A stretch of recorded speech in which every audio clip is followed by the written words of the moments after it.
Tal como ustedes mismos han opinado muy adecuadamente, muy acertadamente en los videos, bueno, la revolución industrial tuvo tanto sus luces como sus sombras, gente que estuvo a favor, gente que fue crítica de este proceso, pero en lo que todo el mundo acuerda es que se trató de un cambio profundo de todos los órdenes de la sociedad. En particular, y entrando en tema, en lo que a nosotros nos interesa como estudiantes de diseño, fue un cambio tremendo en cuanto a la producción de los objetos. Hay que tener en cuenta que durante siglos la producción de objetos estuvo en manos de artesanos. Y en este aspecto me interesa destacar tres características del proceso de producción artesanal.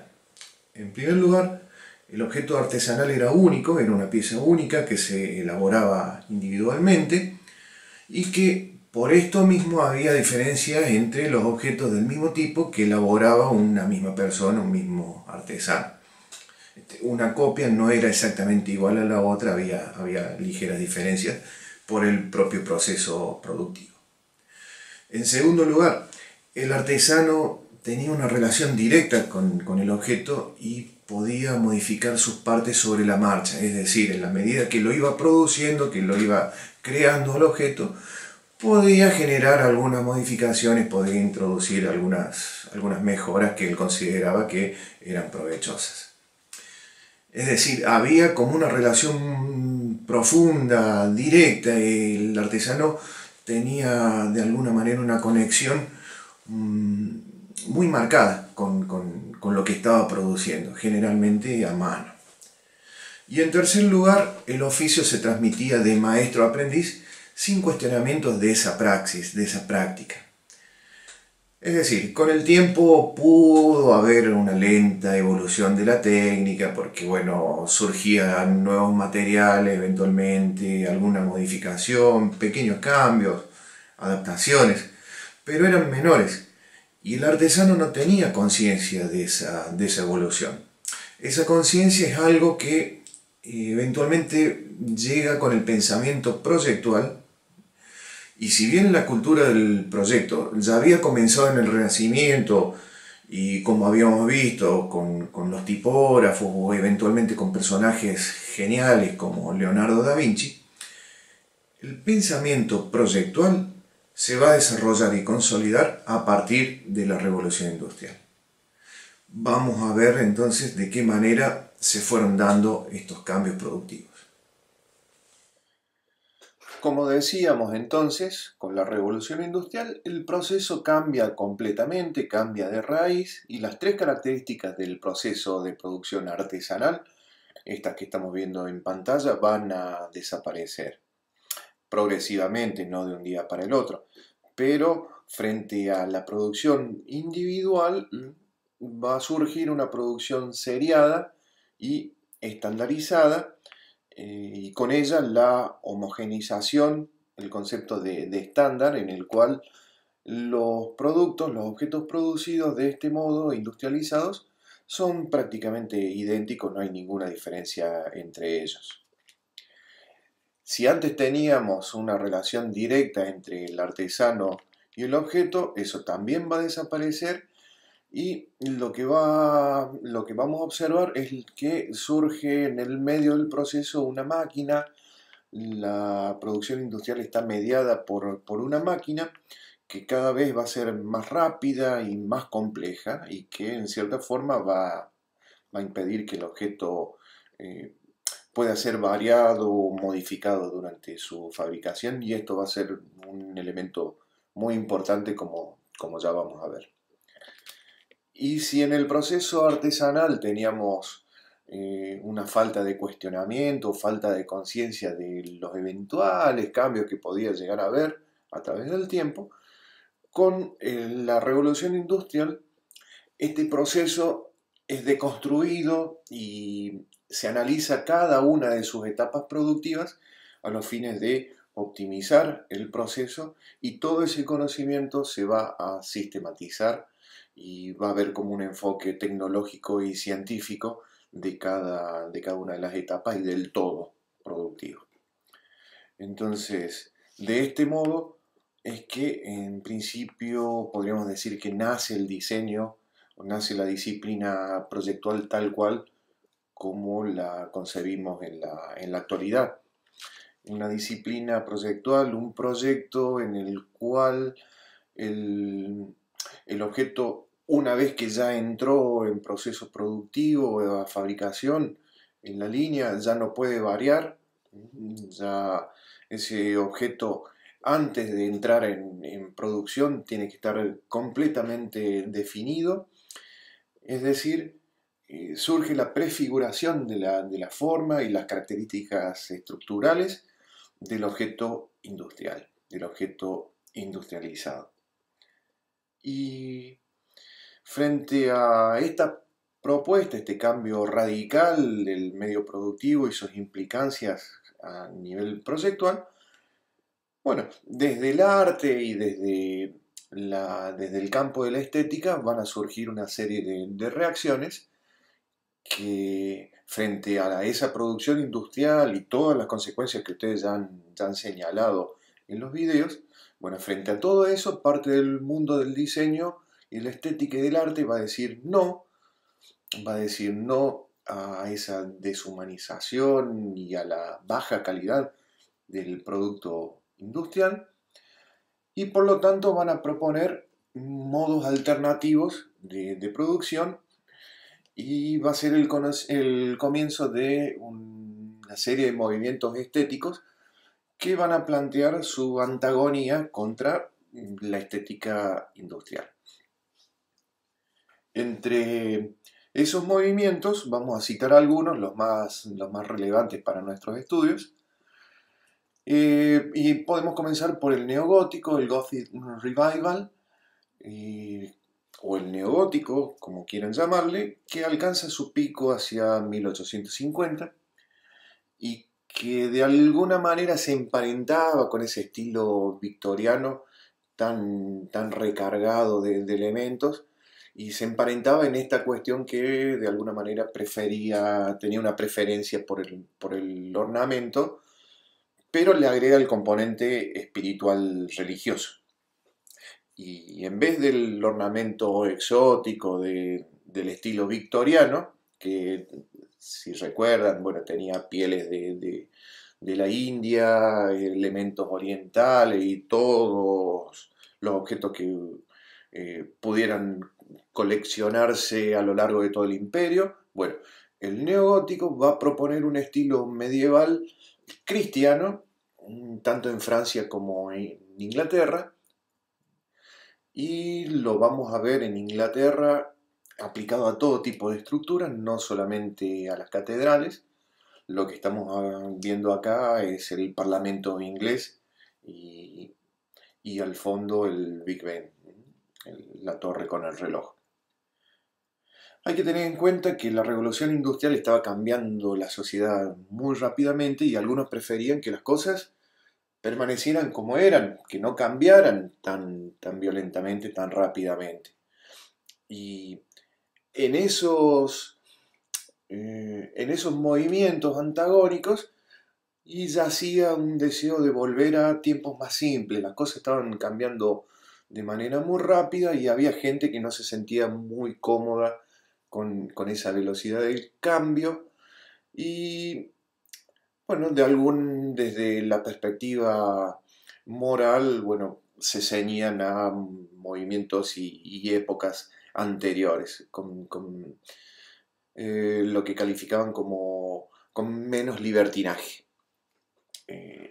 Entre estas personas, bueno, podemos encontrar figuras relevantes como John Ruskin, que ustedes las han mencionado en algunos videos, y él defendía la utilización del estilo neogótico para los edificios públicos, pero cuando sus ideas fueron puestas en práctica y bueno, Ruskin despreció ese torrente de construcciones neogóticas que invadían toda Inglaterra, y a partir de la influencia que tuvo en Inglaterra, ese movimiento, ese estilo va a pasar a las universidades tanto inglesas como de Estados Unidos y de ahí al resto del mundo. En Córdoba, por ejemplo, tenemos,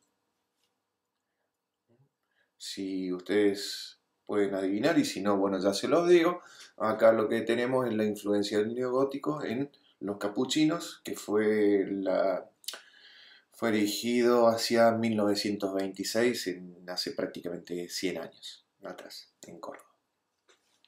Otro movimiento que se suma entre el club de los opositores a la estética industrializada es el que se denominó la gramática del ornamento.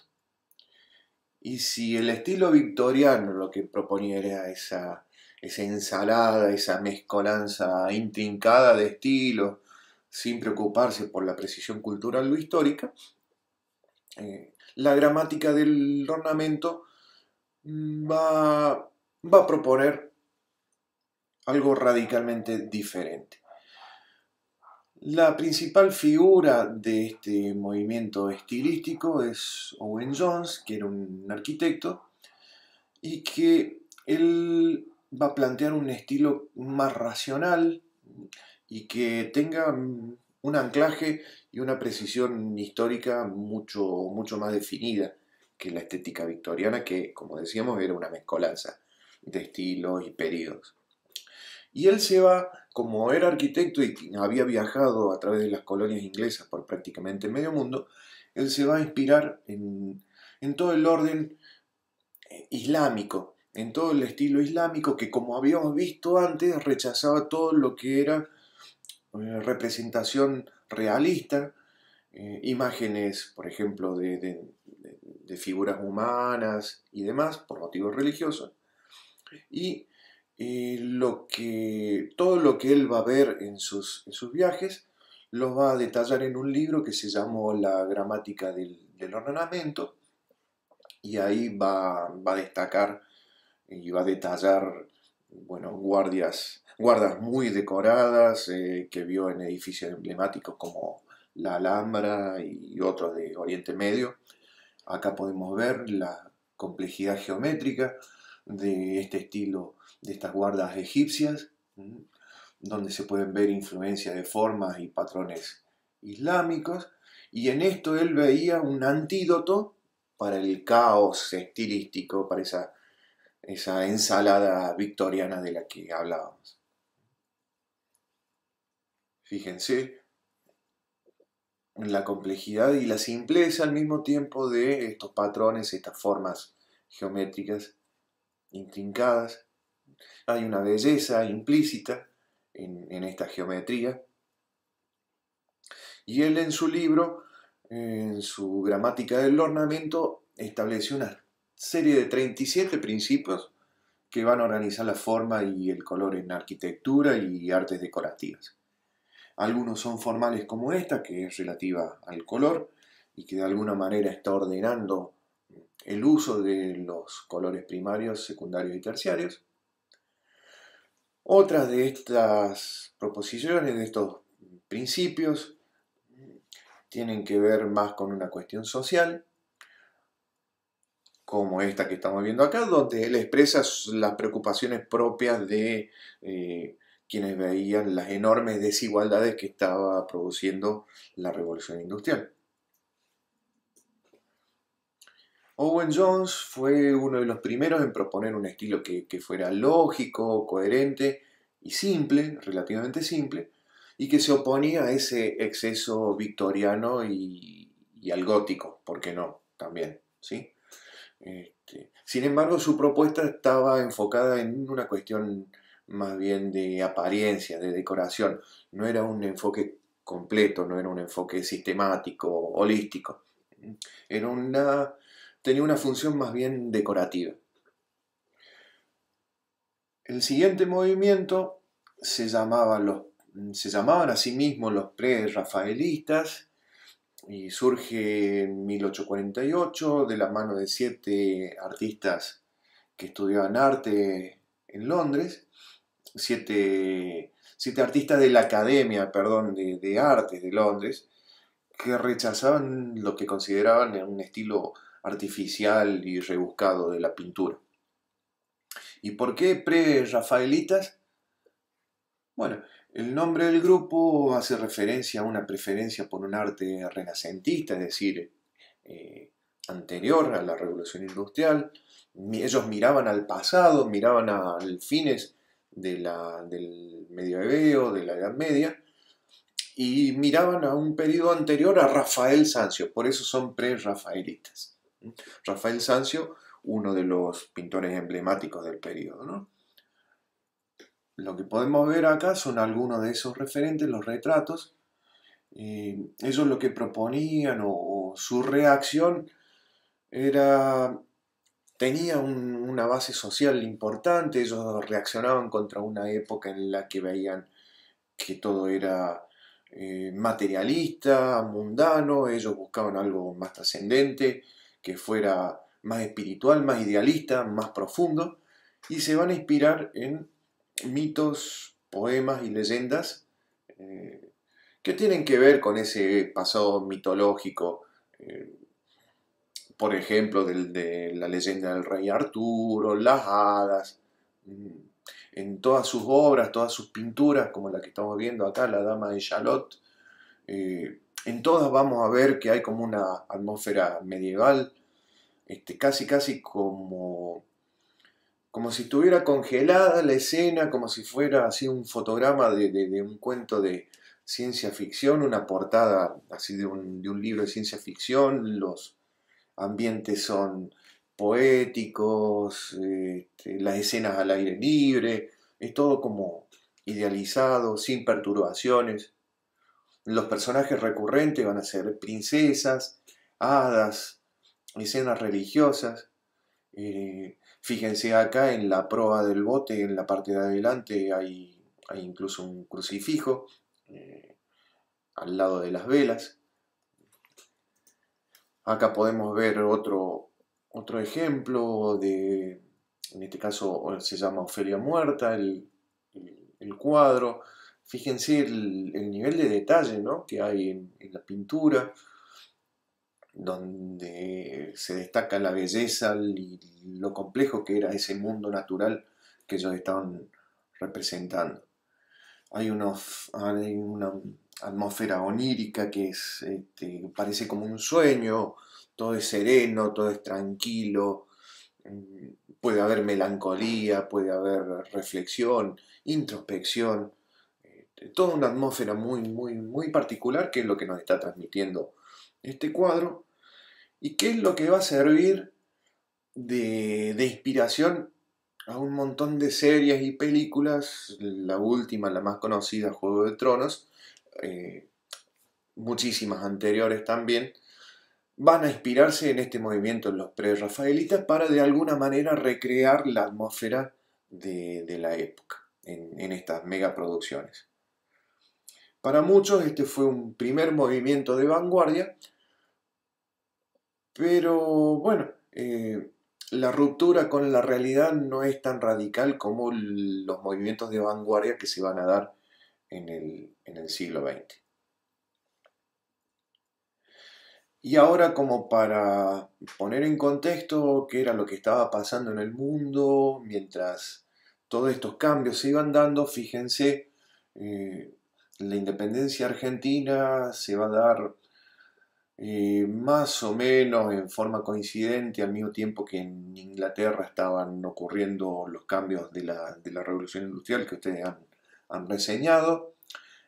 Para 1825 va a surgir un nuevo tipo de imprenta ya construida no de madera sino de hierro. Se van a emplear tipos de madera que son mucho más livianos, mucho más portátiles, más fáciles de transportar también, más baratos.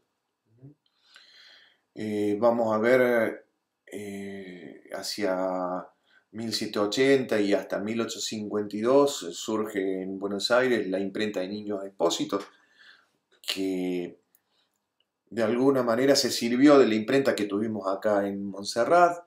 La primera imprenta que tuvimos en la Argentina, la de Córdoba, fue vendida a Buenos Aires y con ella se constituyó la imprenta de Niños Expósitos. Va a surgir pocos años después, hacia 1860, 1857 exactamente, la Sociedad Tipográfica Bonaerense, que va a ser el primer sindicato argentino. Fíjense desde cuándo vienen todos estos movimientos y no casualmente vienen de la mano de los obreros de la gráfica, específicamente tipográficos. Al mismo tiempo, en Inglaterra estaba en auge, estaba en su apogeo la publicidad victoriana, con todas las características que hemos estado viendo.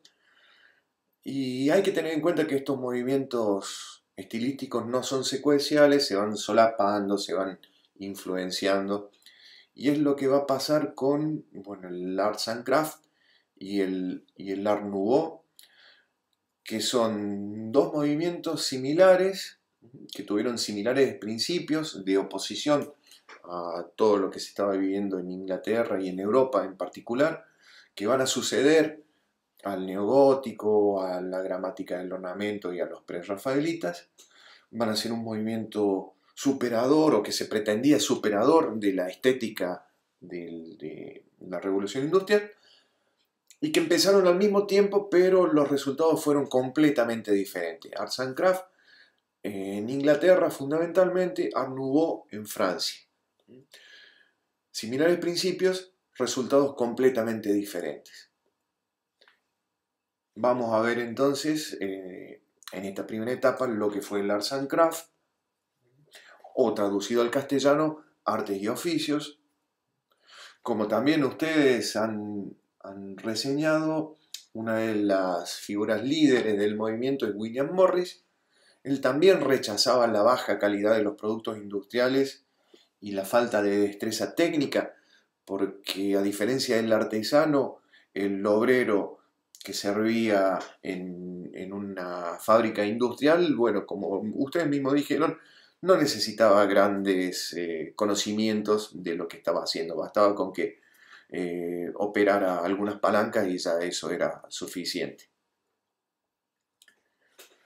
William Morris, fíjense la claridad que tenía, esta cita lo pinta en cuerpo entero.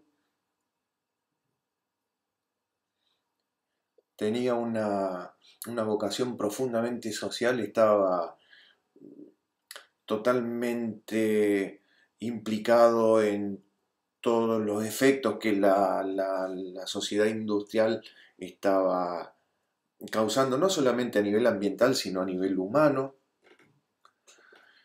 Él incluso tuvo su propia editorial. Él veía que había un apuro por producir grandes tiradas a nivel industrial, y eso estaba destruyendo el oficio del tipógrafo, y no solo del tipógrafo, sino también del ilustrador, del impresor. Y él entonces ahí ve una oportunidad y funda su propia imprenta, la Kelmscott de William Morris, en 1890. Acá estamos viendo su sello. Y él tenía como ideal una producción que fuera artesanal, medieval, totalmente opuesta a las características de la producción industrial. Su enfoque del diseño de libros tenía por base esta idea de que artistas y obreros iban a trabajar juntos para crear belleza, para crear libros bellos, objetos bellos. Fíjense el nivel de trabajo de estas páginas, el nivel de detalle. Estos libros se imprimían en pequeñas prensas, en tiradas limitadas, y el énfasis estaba en la calidad, no en la cantidad. Fíjense lo que es la ornamentación, lo que es la ilustración, el cuidado tipográfico. Fíjense, acá estamos viendo una de sus producciones. Miren lo que es el detalle y la encuadernación. Cada parte, la tipografía, el papel, la imagen, el encuadernado, era absolutamente refinado. Los motivos, toda la ornamentación, estaba inspirado en la naturaleza fundamentalmente. Todo era un motivo orgánico. Y todas estas partes constitutivas de este libro eran de altísima calidad. ¿Por qué? Porque todas las personas que intervenían en la confección de este producto eran maestros en su oficio. Él ponía de relevancia justamente la maestría, la importancia del oficio, el dominio de la técnica. Una de las diferencias que vamos a ver con el Art Nouveau es que acá no había espacio negativo, no había espacio en blanco. Prácticamente toda la página estaba llena con elementos. No había espacio ausente. Todo estaba decorado, todo estaba ocupado, todo el espacio. Esos motivos y patrones, como dijimos, eran dibujados a mano y estaban basados en inspiración de tipo natural. Él también incluso desarrolló sus propias tipografías. Acá estamos viendo uno, la Golden, la Troy, esta es otra, la Chaucer. Él se inspiró en tipógrafos como Jenson, que eran, si recuerdan, del siglo XV. Acá ya estamos hablando del siglo XVIII. ¿Sí? Fíjense hasta dónde él se remontaba, ¿no? en el tiempo. Él también tenía mucha influencia de las formas caligráficas medievales. Acá vemos otro ejemplo de 1896. En este trabajo había más de 500 páginas y él tardó 4 años en terminarlo. Esto fue uno de los mejores libros impresos en lengua inglesa de todos los tiempos. Incluso la encuadernación, fíjense todo el detalle, el bruñido, el trabajo hecho a mano en el cuero, uno por uno. Él no solamente se preocupó por el libro, sino también por cómo iba a ser distribuido, y entonces diseñó esta cajita donde la madera era estacionada para que no sufriera deformaciones por cuestiones de humedad o ambientales. Estaba perfectamente cuidada, pulida, todos los materiales eran delicados, todo estaba destinado a destacar la calidad, desde la caja hasta el producto que contenía. Y el movimiento que él inspira, el Arts and Craft, no solamente se limitó a lo editorial, sino que también abarcó un montón de objetos de todo tipo, decorativos, lámparas, vitrales, muebles, mobiliario en general y hasta la arquitectura. Fíjense ahí en la foto a la derecha estamos viendo un interior completamente de madera, las sillas diseñadas por él. Sin embargo, este movimiento resultó utópico y en realidad estaba basado justamente en una idea socialista que ya comenzaban a circular por toda Europa, en donde, bueno, él pretendía que la sociedad fuera más justa, donde hubiera una sociedad más equilibrada y donde el trabajo fuera fuente de placer al mismo tiempo que de utilidad. Y para él los productos y la belleza iban de la mano. Y la manera productiva recomendada para que esto ocurriera era el modelo medieval del Renacimiento. Básicamente el artesanado. Y frente a toda esa alienación que producía el trabajo industrial, él proponía justamente volver a un trabajo manual digno, agremiado, y esto fue un modelo productivo irreal, porque los objetos que él proponía que fueran accesibles a todo el mundo, incluso a la clase menos favorecida, la clase más pobre, bueno, él quería llevar calidad a esa clase, pero en la práctica estos productos, por ese nivel de calidad con los que eran producidos, bueno, terminaron siendo elitistas. No los podía comprar cualquiera, resultaron caros, inaccesibles para este público al que él pretendía llegar. En materia social, Él fue muy activo, la clase privilegiada para él, él pensaba y había identificado que era la que poseía los medios de producción, tenía que desaparecer. Entonces, ¿por qué era utópico? Y porque era muy difícil ya, la revolución industrial ya estaba en marcha y era ampliamente aceptada. eh, sus producciones habían abaratado un montón de costos y entonces ya todo el mundo podía acceder a distintos objetos y era muy difícil entonces renegar de ese proceso que ya estaba alcanzando niveles productivos realmente importantes y era muy difícil dejarlo de lado y volver a una producción medieval de 2 o 3 siglos atrás. El pensamiento de Morris y su utopía y su obsesión por el detalle y el producto bien terminado, bien hecho, bien acabado, todavía hoy nos siguen influenciando. Y esa influencia la podemos ver en nuestros días, en nuestra sociedad, acá mismo en Córdoba, por ejemplo, en lo que se llama diseño de autor. Es un diseño ligado a una tirada más bien corta, a producciones en pequeña escala en cuanto a cantidad, si bien son industrializadas, son mecanizadas, mediadas incluso por tecnología digital.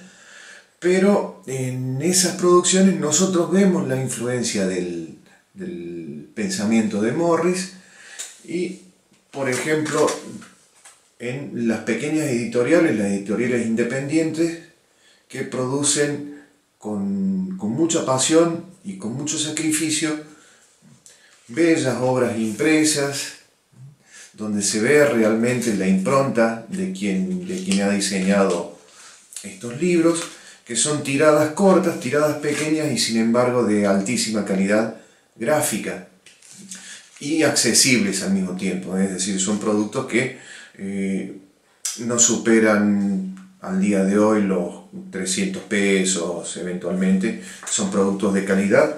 El costo y la tirada de la producción no están reñidas con la calidad productiva.